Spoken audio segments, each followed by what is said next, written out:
Hello, अस्सलाम वालेकुम। उम्मीद करती हूँ आप सब खैरियत से होंगे। जिसने अभी तक मेरा चैनल सब्सक्राइब नहीं किया प्लीज़ मेरा चैनल सब्सक्राइब कर दे। मैं आपके लिए आई हूँ हसरत की मज़ेदार किस्सा, जिसमें नूर अपनी कमरे में बैठी होती है कि अरसम कमरे में आता है। नूर को सलाम करता है लेकिन नूर अरसम को इग्नोर कर देती है, जिस पर अरसम नूर से ये कहता है कि मुझे इग्नोर क्यों किया जा रहा है। जिस पर वो कहती है कि मैं जो डिनर अरेंज करना चाह रही हूँ उसकी लिस्ट बना रही हूँ। जिस पर अरसम नूर से कहता है कि तुम डिनर को पोस्टपोन क्यों नहीं कर देती, क्योंकि कुछ दिन पहले अतिया और साइम भाई के साथ बहुत बड़ा हादसा हुआ है। जिस पर नूर इसको मामूली बात कहकर टाल देती है, और ये जब अपनी माँ से डिस्कस करने को कहता है तो ये भी बात नूर मना कर देती है और जुनेद और इमाम को भी इनवाइट करने को कहती है। जब वो जुनेद को बुलाने की वजह पूछता है तो वो कहती है कि इमाम मेरी बहन है और जुनेद उसका होने वाला शौहर, इसलिए मैं चाहती हूँ कि मेरे रिश्तेदार भी मेरे डिनर में शामिल हो। और वो कहती है कि जुनेद को जलाने के लिए मैं उसको बुलाना चाह रही हूँ क्योंकि मुझे दूसरे को जलाने में बहुत मज़ा आता है। इधर जुनेद को नूर की कॉल आती है और नूर कहती है कि यकीन नहीं आ रहा ना कि मैंने तुम्हें कॉल की है। जिस पर जुनेद कहता है मैं तुम पर यकीन कैसे कर सकता हूँ। जिस पर नूर सब भूल जाने को कहती है और अच्छे दोस्त की तरह रहने को कहती है और दावत देती है। जिस पर जुनेद कहता है कि मेरा आना महंगा पड़ सकता है। जिस पर नूर कहती है कि खुश रहो और रहने दो। जिस पर जुनेद कहता है तुमने अपनी खाला को भी नहीं बख्शा। वो सीधा अटैक इमाम पर करती है और उसको छोटी जहनियत वाला कहती है और कहती है इमाम को भी साथ लेकर आना, और फ़ोन बंद कर देती है। जिस पर जुनेद नूर से बदला लेने की ठान लेता है। अगले ही दिन नूर अतिया के पास आती है और अतिया को बताती है कि मैंने डिनर रखा है, तुमने घर को मातम जैसा माहौल बनाकर रख दिया है। जिस पर वो ये कहती है कि तुम अभी से माँ बन जाती तो अपने हस्बैंड के लिए इतने अट्रैक्टिव नहीं होती। शुक्र अदा करो मेरा जिसने इतना बड़ा कदम तुम्हारे लिए लिया। ये सुनकर अतिया कहती है कि डिनर रखा है या मेरी बर्बादी का जश्न मना रही हूँ, मैं नहीं आऊँगी, मुझे कोई शिकवा नहीं है तुमसे। अतिया रोने लगती है और नूर इसको बातें सुनाकर वहाँ से चली जाती है और ये कह कर जाती है कि तुम लाज़मी आना। अगले दिन नूर के सब दोस्त इसके घर आते हैं। इधर अतिया को नूर की बातें याद आती हैं। वो रोती है कि साइम आ जाता है और पार्टी का पूछता है और अतिया से रोने की वजह पूछता है। जिस पर अतिया बताती है कि मेरे दुख का जश्न मना रहे हैं। ये सुनकर साइम को गुस्सा आता है। इधर अरसम और नूर पार्टी में मस्त होते हैं। अगली सुबह नूर अरसम अपने कमरे से बाहर निकलते हैं तो अरसम नूर से कहता है कि साइम भाई का कमरा इधर है। नूर कहती है कि मैं माफ़ी नहीं मांग सकती, आप माफ़ी मांग कर आ जाए, मैं जेठ से माफ़ी मांग लूँगी। इधर अरसम अतिया के कमरे में आता है और अतिया अरसम को बैठने का कहती है और अतिया कहती है कि तुम शिकवा करने आए हो, लेकिन अरसम कहता है मैं माफ़ी मांगने आया हूँ कि कल रात जो पार्टी हुई वो नहीं होनी चाहिए थी, पर नूर के कहने पर हुई। जिस पर अतिया कहती है कि ये आपकी लाइफ है, आप इंजॉय करो, ज़िंदगी एक बार मिलती है, किसी के गम में नहीं हलकान होते। और अतिया कहती है कि अरसम एक बात याद रखना, किसी पर अंधा इत्मीनान मत करना, ना किसी को शैतान समझना ना फरिश्ता।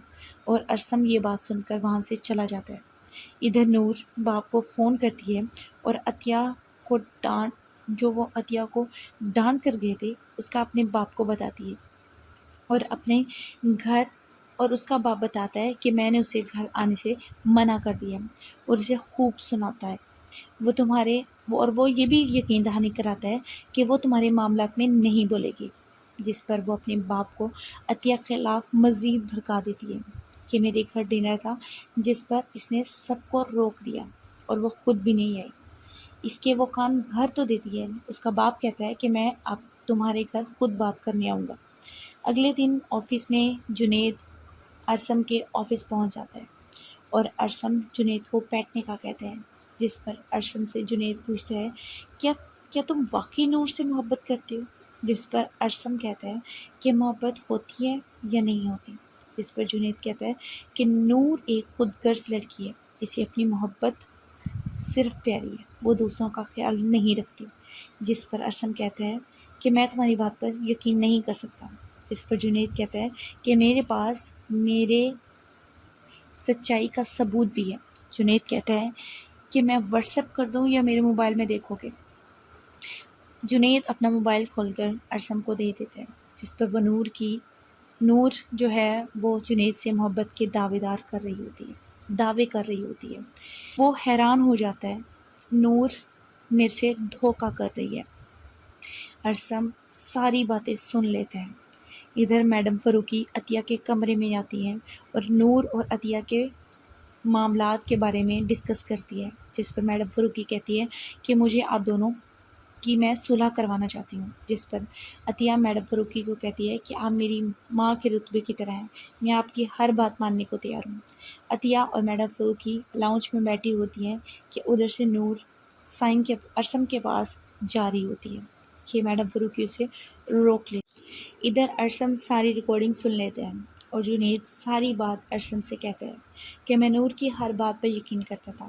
نور نے جب تم سے منگنی کروائی مجھے یہ کہہ دیا کہ میں مجبوری تھی، میں اپنے ماموں سے بھی لڑا، اپنی ماں سے بھی، مگر نور پر کبھی شک نہیں کیا، اس لیے کہ میں اس سے شادی کرنا چاہتا تھا اور اس کا غلط بھی مجھے صحیح لگتا تھا، اور شاید ابھی بھی مجھے یہی سمجھ آ رہا ہے، اور میں تمہیں مزید دھوکے میں نہیں رکھ سکتا۔ ادھر ارسم جنید کو کہتا ہے کہ تم مجھے دھوکے میں ہی رہنے دیتے، تم نے مجھے جیتے جی مار دیا، جس پر جنید کہتا ہے کہ وہ نور اپنے سے زیادہ کسی کو ترجیح نہیں دیتی، یقین نہ آئے تو آزما لینا۔ ادھر ارسم کو بہت غصہ آتا ہے۔ میڈم فروخی نور کو باہر جانے سے روکتی ہیں اور اسے اپنے پاس بیٹھنے کا کہتی ہیں، دونوں کو سمجھاتی ہیں، جس پر نور کہتی ہے عطیہ کا قصور ہے، یہ نہیں رہنا چاہتی میرے ساتھ، جس پر میڈم فروخی کہتی ہے تم دونوں بہن بن کر رہ سکتی ہو، میں اپنی ساری جائیداد آپ دونوں کے نام کرنے والی ہوں۔ نور یہ بات سن کر بہت خوش ہو جاتی ہے، لیکن عطیہ کہتی ہے کہ مجھے کچھ نہیں چاہیے، یہ آپ سب اپنے ہی نام رکھیں۔ ادھر ارسم کو جنید کی باتیں یاد آتی ہیں۔ ادھر نور ارسم کو فون کرتی ہے لیکن ارسم فون نہیں اٹھاتا اور جنید اس کو وائس میسیج بھیجتے ہیں، جس کو سن کر نور کے حواس اڑ جاتے ہیں اور وہ سوچتی ہے کہ یہ کیا ہو رہا ہے میرے ساتھ، اور جنید کو فون کرتی ہے کہ میں تم سے ہی محبت کرتی ہوں، اور جنید کہتا ہے یہ بات میں ارسم کو بتا چکا ہوں، جس پر نور اپنا سر پکڑ لیتی ہے۔ ادھر نور یہ سوچتی ہے کہ اب میرے ساتھ کیا ہونے والا ہے۔ دیکھتے رہیے میرا ایپیسوڈ، میں آپ کو مزید اپڈیٹ کرتی رہوں گی۔ شکریہ۔